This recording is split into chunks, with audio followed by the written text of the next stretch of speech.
Respeitável público, sejam todos muito bem-vindos ao nosso podcast Saúde e Negócios, o programa de entrevistas onde a informação é sempre o melhor remédio. E hoje a pauta, aqui diretamente dos estúdios do Health Meet Brasil, excepcionalmente, a pauta é gestão de saúde fora do ambiente hospitalar, deshospitalização. Já falamos bastante, mas hoje vamos aprofundar mais sobre o tema. Saúde populacional e inovação em cuidado de saúde.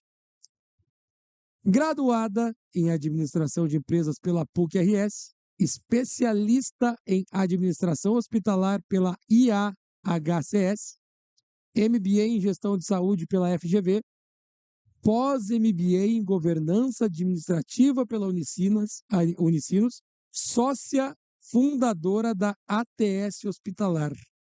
Vamos entender tudo isso com esse vasto currículo. Nos dá a honra da sua presença no nosso podcast. Adriana Wanger, seja muito bem-vinda. E a pergunta sempre é igual para todo mundo. A primeira pergunta: quem é a Adriana e o que você faz fora daqui, além de dar entrevista para a gente aqui hoje? Muito bem-vinda. Obrigada pelo convite. Bom, meu nome é Adriana, né? Eu sou uma pessoa que busca equilíbrio, né, entre os meus negócios e, na verdade, eu sou sócia fundadora da Hospitalar ATS, mas do grupo ATS, né, que é formado por mais duas empresas e uma outra que é uma sociedade que eu fiz com o Centro de Pesquisa Clínica, né. Então, nós procuramos fazer um ecossistema de transição de cuidados, e então é uma empresa de home care, né, que é a Hospitalar ATS, uma empresa de gestão de saúde populacional, que é a REP, e uma clínica de transição de cuidados, que iniciou como um hotel com saúde para idosos, mas que se transformou numa clínica de transição, e que agora a gente traz a IUNA, que é um hospital de transição de São Paulo, que faz todo um trabalho de reabilitação pesada em pacientes e também de cuidados paliativos, né. Então a gente traz a expertise deles para incorporar a nossa experiência aqui no Sul. Então, além disso, né, desses tantos negócios que eu faço, eu busco também equilibrar minhas filhas, né, eu tenho gêmeas, já mais velhas, com 20 anos, também trabalho toda a questão espiritual na minha vida, que é uma dimensão muito forte, né, e ainda a busca de um equilíbrio físico, mental, né, para que eu possa ter uma longevidade muito boa. Então, isso me explica, né, mas, essa questão do ecossistema de transição de cuidados, para mim, ela tem um um componente muito forte na minha vida, porque vem de uma experiência pessoal, né, um familiar meu que morreu num hospital e pedia muito para ir para casa, e nesse momento eu resolvi abrir, né, um home care, a partir dessa experiência. Isso foi em 97, então uma experiência bem longa, né, então em 97 eu abri a empresa, com mais 2 sócios. Hã, isso foi em 97. Em 99 nós, o Moinhos de Vento entrou na sociedade, né, então nós ficamos sócios do Moinhos até 2011.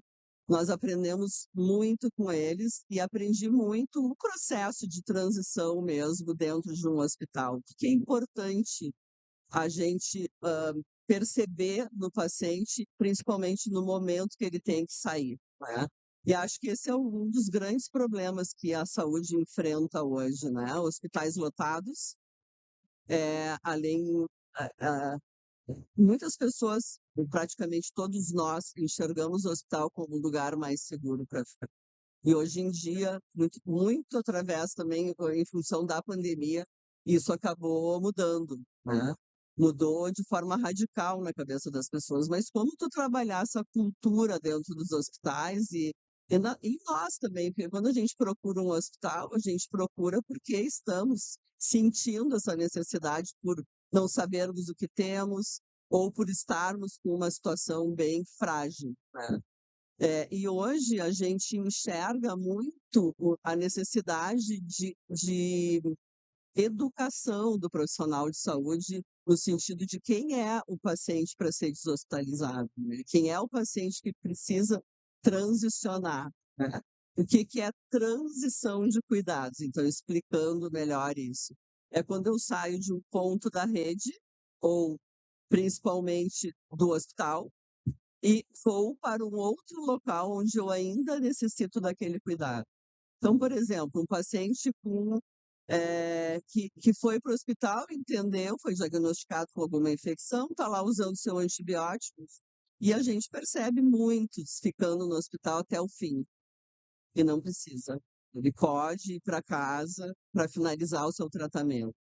Muitas pessoas entendem que precisam morrer no hospital, que lá é o local, mas nós temos a clínica, que é um hospice, né, uma clínica que atende pacientes paliativos.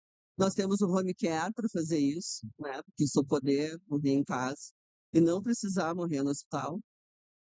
Nós temos também aquelas situações de diversas outras situações de saúde que a pessoa fica no hospital sem necessidade. Então, a gente enxerga aí uma grande necessidade do mercado se capacitar para esse processo, né? E eu, desde 2018, lidero o núcleo de deshospitalização e alta segura do Singiospa. Então, ali nós reunimos vários hospitais, muitos profissionais da saúde que estão envolvidos em times de alta, escritórios de gestão de alta, e então a gente discute os pontos de atrito, as necessidades, enfim, de compreensão de quem é o paciente e para onde ele deve ir, né? Para qual tipo de serviço ele deve ir. Muito bom. E agora, entrando agora no nosso tema da deshospitalização, que para mim é um tema novo, mas eu já vi que realmente é muito importante para dar fluxo para dentro do hospital, para desocupar aquele leito que pode ser desocupado. E eu já vi que é um setor que, inclusive, já está se incorporando como um novo braço dentro da instituição de saúde. A recuperação, tem algum dado concreto que a recuperação, obviamente é meio lógico que eu vou te perguntar, mas é importante às vezes a gente explicar melhor. A recuperação em casa, ela potencializa para o paciente? Tem dado concreto que ele melhora a sua recuperação em casa? Ou é simplesmente para tirar de dentro do hospital? Não, assim, o paciente para ir para casa com algum cuidado de home care, ele tem que estar com o diagnóstico estabelecido, feito, ele tem que estar com o tratamento, né, estabelecido, ou seja, o tratamento correto para ele, o médico tendo a certeza de que aquele é o tratamento que ele deve seguir, e estabilidade. Então, no home care, a gente atende pacientes estáveis. Então, o dado de melhora não tem, porque ele vai para casa quando é possível ir para casa. Nós não levamos pacientes para Sim. casa instáveis, né? O instável, ele precisa ficar no hospital. O paciente que agudiza, ele está no hospital. O paciente pós-agudo, ele pode estar numa clínica, né? E o paciente estabilizado, ele está em home care. Então, ele tem inúmeros benefícios, né? Quando ele sai do hospital e ele sai de um ambiente onde os profissionais de saúde estão ali para trabalhar muito fortemente com uma situação do paciente, ou seja, ele é estimulado a ficar, sim, deitado, porque ele está sob controle. O hospital é um ambiente de muito controle. Quando ele vai para uma clínica ou vai para casa, é diferente, ele está no Sim. próprio ambiente. Então, naturalmente, ele começa a melhorar, se é possível ele estar em casa. Uma premissa do grupo ATS. Primeiro de tudo, eu quero que tu explique o que é o grupo ATS. É justamente oferecer o cuidado fora do hospital. Era isso que eu ia te perguntar. Se tem essa orientação dos cuidados fora do hospital, mas primeiramente o que é o grupo ATS? O grupo ATS, esse ecossistema formado pela empresa de home care, pela clínica, e pela gestão de saúde populacional, né? Nós também temos o trabalho no senior living, né? já explico o que que é isso, e um centro de pesquisa clínica. Então esse ecossistema, ele trabalha tudo aquilo que é possível fazer fora do ambiente hospitalar e que está gerando saúde ou que está tratando uma doença, Sim, né. Então o grupo ATS, o que que significa ATS? É atenção total à saúde, né. muito bom. Então, a gente se constituiu como um grupo que tem uma atenção real e total à saúde, dentro daquilo que é possível fazer fora do hospital, em termos de cuidado, né. Então a gente, trabalha com a Rap Saúde, com gestão de saúde populacional, onde a gente enxerga o paciente como não como um paciente, sim como uma pessoa, na sua dimensão de talvez ter alguma doença, mas a gente mapeia risco de saúde, risco de estar entrando num processo de adoecimento ou risco de agravo da sua saúde. Então a gente, faz o mapeamento desses riscos e trabalha em cima desses riscos. Muito, entrando no mérito do hábito de vida, da orientação, de estimular o autocuidado, de realmente ser responsável, né, pela sua própria saúde. Então, nesse sentido, a REP, ela se propõe a coordenar o cuidado. Então, quando a gente navega com esse paciente, a gente está saindo de um ponto com ele da rede, que está colocada para ele usar, seja no setor público, seja no setor privado. Ele tem uma rede, nós temos uma rede de saúde para usufruir. Sim, Então, muitas vezes a gente não usa ela de forma inteligente, ou a gente não usa, ou a gente usa demais, né. Então a gente vê muitos casos quando a gente monitora pacientes que estão tomando, sei lá, um remédio para pressão, foi no cardiologista com pressão alta, ele prescreveu um remédio para diminuir a pressão. Mas ele foi num clínico também, e esse clínico não foi avisado de que ele já estava tomando o remédio. E ele também prescreve esse remédio. Então essa pessoa toma 2. O que que acontece? Ele cai, porque a pressão baixa claro. demais. Então, nem vamos falar que ele pode cair, se machucar muito e enfim, né, a gente está falando muito de pessoas idosas, né. Então a gente vê muito esses casos e vê que a pessoa o leigo, aquele que não tem um profissional de saúde do seu lado como familiar, ou aquela pessoa que não tem essa instrução, ou até mesmo a pessoa não tem isso na cabeça, ela não está organizada, ela sai muitas vezes de um consultório médico sem entender realmente o que ela precisa fazer. Os desafios da deshospitalização, eu tenho que pensar bem para falar, porque é uma palavra nova para mim, tá? Deshospitalização. Quais são os desafios maiores hoje? Justamente, enxergar esse paciente, é saber que paciente precisa ou se beneficiaria não ficando no hospital mais. E obviamente, a todas as pessoas concordarem, né, a família querer sair do hospital, se sentir segura, Uhum. o médico entender como possível, né, a operadora, querer, ter isso como um benefício para o seu assistido, né. O desafio é enxergar esse paciente. Tecnologia, cruzamento de dados, inteligência artificial, aprendizado de máquina. Quais são as tecnologias que ajudam a deshospitalização? Quando nós conseguimos usar os dados do paciente e trabalhar, estruturadamente isso para enxergar o que está acontecendo com esse paciente, nós conseguimos enxergar melhor quem é o paciente para deshospitalizar.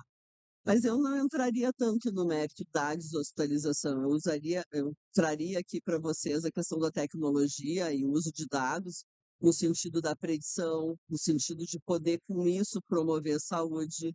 Então, por exemplo, uma operadora que usando seus dados identifica casos em que, as pessoas não fizeram determinado exame. O que quer dizer isso?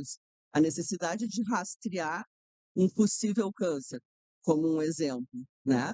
Isso é possível ver hoje dentro de uma massa de dados de uma operadora quem não fez tal exame, e quem já deveria estar fazendo.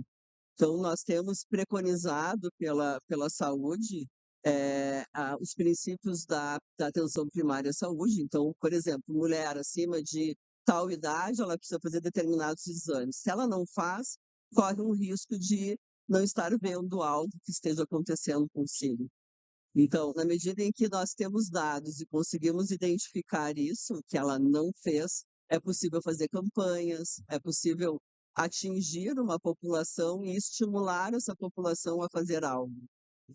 Então, e além, né, de estar buscando pessoas para deshospitalizar com tecnologia, eu vejo muito mais um benefício nesse sentido.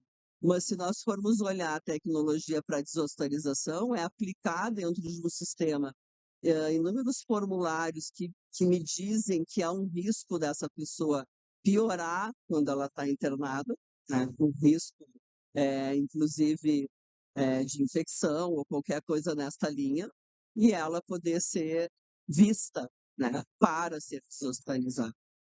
Mas é muito mais enxergar, Sim. usar formulários, usar scores, usar uma inteligência que já está posta e não necessariamente precisa tanto de uma tecnologia assim, né. Além do médico, além do gestor, quem mais compõe a equipe para pensar num setor de deshospitalização? Os times de alta, escritórios de gestão de alta, como muitos se posicionam, é a equipe multidisciplinar, né, então fisioterapeuta, fono, assistente social tem um papel preponderante no processo de deshospitalização, muito importante. O médico, obviamente, o enfermeiro, sem dúvida, e toda a equipe multidisciplinar precisa enxergar esse paciente. Mas eu destaco aqui como uma das questões que mais nós buscamos no processo de deshospitalização, como nós estamos aqui fora, temos esse ecossistema, né, Sim. que atende diferentes tipos de pacientes fora do ambiente hospitalar. O que mais nós precisamos é uma alta bem feita, uma alta orientada, uma nota de alta adequada, as informações corretas, uma prescrição que não seja a mesma do hospital. Por quê? Porque a prescrição que ele estava usando no hospital é uma, mas quando ele internou, talvez não tenham visto os outros remédios, outros Sim. medicamentos que ele usava. E quando ele sai, precisa ser feita o redirecionamento redimensionamento das suas necessidades. Precisa ser feita uma prescrever de novo, né. Então, a gente vê muito isso aqui fora, é bem confuso muitas vezes, nós precisamos entrar em contato com o médico, nosso farmacêutico precisa estudar essa prescrição, então é bem perigoso, inclusive, muitas vezes a gente enxerga altas que se não tivesse um olhar aqui fora adequado, essa pessoa estaria muito mal. E formação? Existe formação, certificação? Existe algum treinamento interno? Existe um treinamento geral para montar esse setor dentro da empresa? O que existe são os hospitais fazendo sua organização para a Uhum. deshospitalização acontecer. Hoje, praticamente é possível afirmar que todos os hospitais têm um nível de ocupação muito alto, né, e que precisam sim que esse processo seja estabelecido, até porque o hospital ele deve ser usado muito mais como um equipamento de saúde de nível terciário, ou seja, ele está ali para atender pacientes de alta complexidade, e aqui fora nós atendemos tanto com atenção primária, né, o setor primário e secundário, né. Então, os hospitais eles já se organizam com esta equipe, né, para fazer a deshospitalização. Mas eu olharia muito mais aqui fora o que as empresas precisam, né, tá estruturadas. A nossa empresa de home care atende mais de 600 pacientes no mês. Por mês? Sim. E então a gente tem só na recepção dos pacientes novos, nós temos uma equipe de 5 pessoas. Uma equipe de mais 40 pessoas só para atender a retaguarda das casas. Então imagina, tu controlar remotamente 600 lares, 650 lares, né, com demandas, com profissionais, com uma logística bem consistente, assim. Então, é muito mais tu estar estruturado para fazer essa deshospitalização aqui fora do que o próprio hospital. O desafio do hospital é enxergar e enxergar o paciente, enxergar o momento certo dele deshospitalizar. Adriana Wanger, muito obrigado pela tua participação, mas antes da gente encerrar, eu tenho mais uma pergunta para ti, além de tudo, ter a tua mensagem final, que eu quero que tu utilize essa câmera depois para falar. Antes de tudo, aqui está o teu brinde do Grupo Cristal, nosso patrocinador. Obrigada. Quero te convidar para a edição completa do nosso podcast, que aqui é uma versão reduzida. Tenho certeza que tem muito mais conteúdo para passar para a gente. Fica convidada para a próxima edição. E como tu vê o futuro do teu setor dentro da área da saúde? O futuro do meu setor ele é muito vinculado à coordenação do cuidado. Eu acredito muito que será possível mais a saúde ficar bem se o paciente não estiver sendo acompanhado, se ele não estiver sendo visto da forma como precisa, né? Ou seja, trazer o cuidado coordenado para a população. E aí envolve tudo, desde de tudo, né? A promoção, a prevenção, o atendimento dos casos de doenças, casos graves, enfim, toda a navegação desse paciente. Eu vejo o futuro do home care, o futuro das clínicas sendo conduzido por um cuidado coordenado, né? E que o paciente tenha também a condição de ter um autocuidado, mas apoiado por um serviço, por uma operadora, por alguma empresa, Sim. alguma operadora que realmente pegue esse paciente na mão e coordene a sua saúde. Adriana Wander, um conteúdo muito rico, um conteúdo vasto, que eu tenho certeza que vai trazer ainda muito mais para a gente numa próxima oportunidade. E agora o microfone é teu, a câmera é tua. Mensagem final para todos os participantes do Health Meeting Brasil 2025. Eu estou realmente muito feliz com o sucesso da feira. Eu participei desde da primeira edição. Nessa edição, estamos vendo esse movimento todo muito maior, as pessoas comentando o quão rico está, muitas palestras, muitos expositores, muitos negócios sendo fechados, tem um clima, né, muito, muito bom, as pessoas felizes, a gente percebe essa felicidade, essa alegria entre todos nós, é um encontro, é um momento de encontro. Então, está sendo muito rico, estou muito feliz mesmo, né? Eu produzi 2 eventos aqui na feira também, pude trocar muitas ideias, pude ter a oportunidade de conversar com muita gente, de perceber o quanto as pessoas querem essa seriedade com que nós estamos tratando os assuntos aqui, né? Então, eu acho que fica aí o convite para a próxima feira. Será um sucesso maior ainda, e será uma feira maior do que essa que está sendo, e está sendo um orgulho para nós, profissionais de saúde, participar dela. Muito obrigado, Adriana. Seja sempre muito bem-vinda. Muito obrigado pelo teu conteúdo. E esse foi mais uma edição do nosso podcast Saúde e Negócios. Aguardamos vocês para as próximas edições. Um grande abraço para você. Compartilhe o conteúdo. Até a próxima. Tchau!